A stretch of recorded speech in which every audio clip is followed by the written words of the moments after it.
Quickly, think of something conventional to intro this video. I got nothing. Hello, internets. This is Olin from What I'm Listening To. Today is a very rainy day.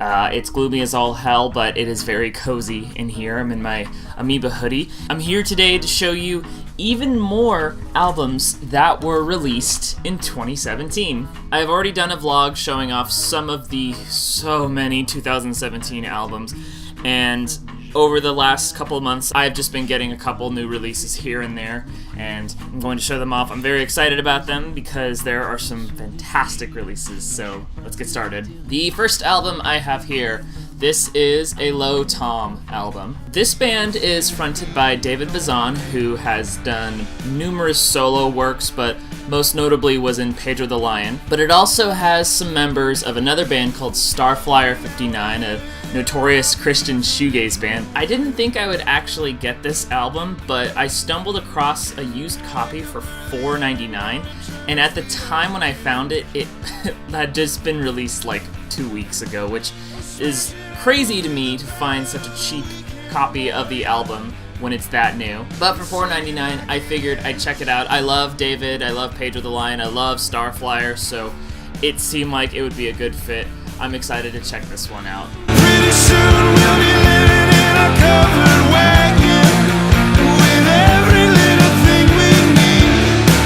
I don't mean to be mysterious with the don't make me. The next album I have here, this is Chelsea Wolfe's newest album, his Spun. I love Chelsea Wolfe, and I love everything that she does. The coolest thing about her discography is she's just evolved with every album. Her older stuff starts out very raw and folky, and gradually she just got heavier and experimental, and the one thing about every album though that's similar is just how dark everything is. She has this amazing ability to keep everything creepy and gothic sounding. Similar to her last album, Abyss, this one's a pretty metal-driven record. Abyss was metal, but also had some electronic elements to it.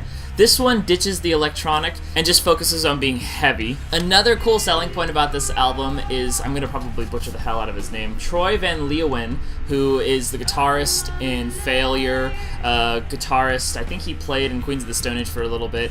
Just overall really cool guitarist. He does some work on here. And what else can I say? It's Chelsea Wolfe. I've seen her live too, fucking fantastic. Great album, totally worth checking out.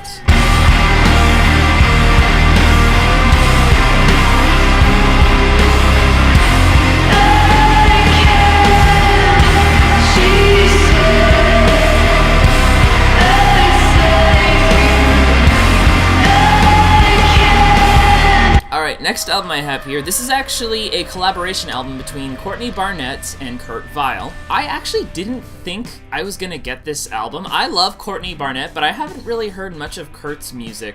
So when I saw that they were collaborating, I thought, okay, that'll be pretty cool, but it'll likely be an album I'll get another time, maybe not this year, maybe next year or something. But when it finally came out, I found myself listening to a couple of the cuts, and I was really surprised by how good it sounded. While Courtney's music ranges from being just pummeling you with heavy punk stuff to semi-spoken word songs, Kurt's music is very laid-back, mellow, kind of slacker rock sounding. So when you have these guys coming together, you have this really interesting sound where it's still very low-key, laid-back, but it also has some sort of elements of punk, and of course some spoken words element. It's just a really solid record, and they're both really awesome songwriters, so I'm very pleasantly surprised by this release.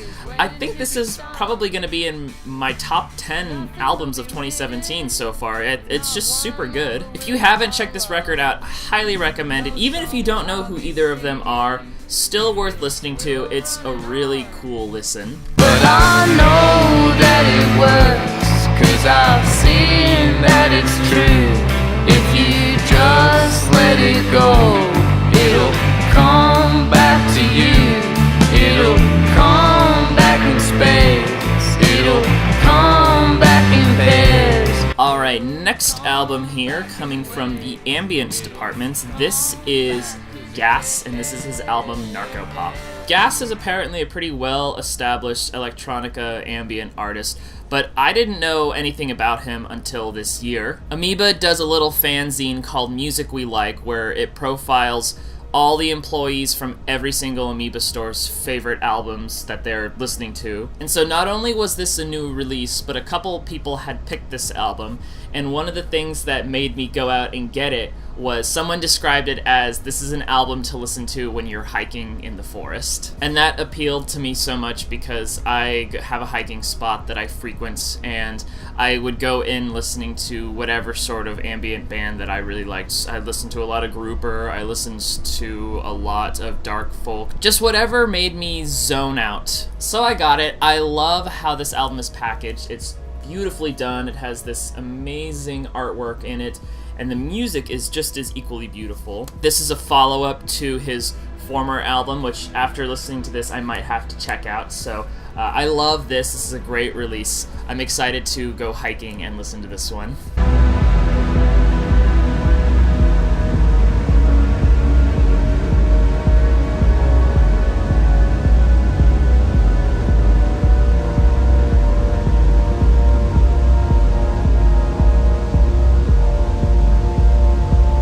The next album I have here, this is The National's newest album, Sleep Well Beast. I love this band. I have pretty much all of their albums. They mean so much to me. Their music is beautiful. It's just so good. And when I saw them live, they actually played a lot of the songs on here, some of which didn't have the names that they have. They were still kind of tentative titles. I remember distinctly one of the songs they played live. I don't even remember what they called it, but it's called Walk It Back on the album. And for the longest time, I had wanted to hear a proper studio version of the song. So when they finally let me preview the album a little bit, I was so excited to hear that very song that I heard live almost a year before this came out was on the album. And this album is a bit of a different stylistic approach. It still sounds very melancholy and emotional like the previous albums, but they incorporated a lot of electronic elements to add ambience or something. They're doing something different here. But it's not like what a lot of new artists do, where they make their music sound electronic for the sake of being poppy and trying to get a radio hit. It's just different, and it's done very well. Overall, this is a great listen. It's definitely a highlight of 2017. I love this band. This is an amazing album to listen to. I only take up a little of the collapse in space. I better cut this off, don't wanna fuck it up. I only take up a little of the collapse in space. I better cut this off, don't wanna fuck it up. Next up here, I have Brand New's album, Science Fiction. This album has been delayed forever. Their last album, Daisy, came out, I wanna say in like 2007 or 2008. It was well before the 2010s. And they had been announcing a follow-up to that for the longest time, and so many fans were on the edge of their seats just waiting. And finally, years and years later, here it is. Initially, this was released digitally before you could get the physical copy of it. And I remember when I first stumbled across it on their website, I bought it immediately. In fact, I actually had bought the CD or pre-ordered the CD, but was given the digital copy. So I had this album for a couple weeks prior to the CD version finally being released. Well, I don't think it's as good as The Devil and God or Daisy. I think those two are my favorite albums. It's still a great album. The artwork is really, really cool. And I'm sad that these guys are apparently going to break up next year, or so they say. Who knows? If they do, in fact, finally split, this is a great way to go. Maybe we'll get another album. Maybe we'll get another EP. Who knows? But this is a great album, great band. I'm so excited that they finally released this after many years of waiting. Don't cry.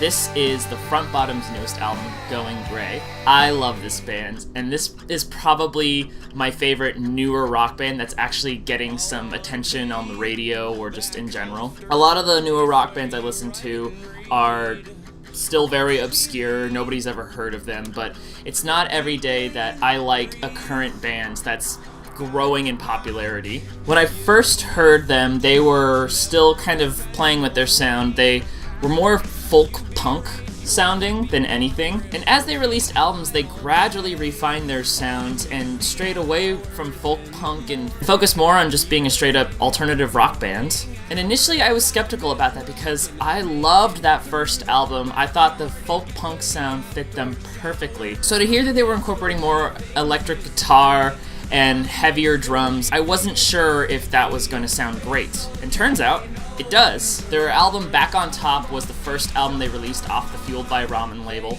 I was very pleasantly surprised by that release, and this is the second album they have off the label.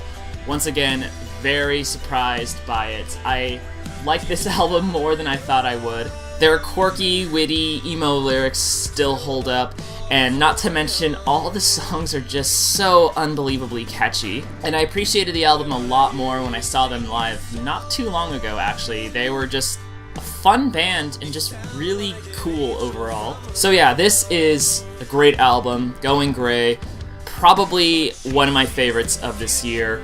I'm gonna have to listen to this now because I love this album. She started talking backwards, but nothing good it brings her. So next time that she sees him, it'll be peace sign, middle finger. Peace sign, middle finger. And the last album I have here, this is probably one of my favorite albums that's released by another newer band. This is Bliss. Steve, the roommate, is actually responsible for showing this band to me. At the time, they only had one song out from this album that you could preview. Which one was it? Take Me Home. It was such an angsty sounding song, but it was also really twinkly and almost had kind of like a shoegaze production. I thought the heaviness and the twinkly soundingness, if that makes sense, sounded really cool together. Plus, this album was released off the Sargent House label, which released Chelsea Wolfe and a lot of other great bands. So when the album finally came out, I listened to this over and over again, and it's so good. Not only is Take Me Home a great song, but the intro track Dumb is another one of my favorites. Lost Boy is another one of my favorites. Ugly, Home, God, all these are so good. Sadly, I think these guys are gonna go unnoticed for a little bit. I know that this is their first album off of major label. I really hope they do get some attention because I think they're fantastic and well worth listening to. So if you're watching this, please go check out Bliss. They are a phenomenal group, especially if you're a fan of punk and emo music. You will love this album.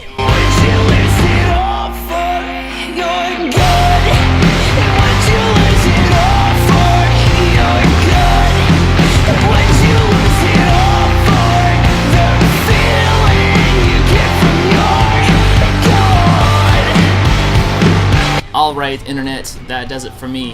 Hey, if you have any albums or bands you want me to check out, particularly ones that came out this year, leave a comment down below. If I like it, maybe I'll include it in a vlog. But until then, this is Olin from What I'm Listening To, signing out. Goodbye.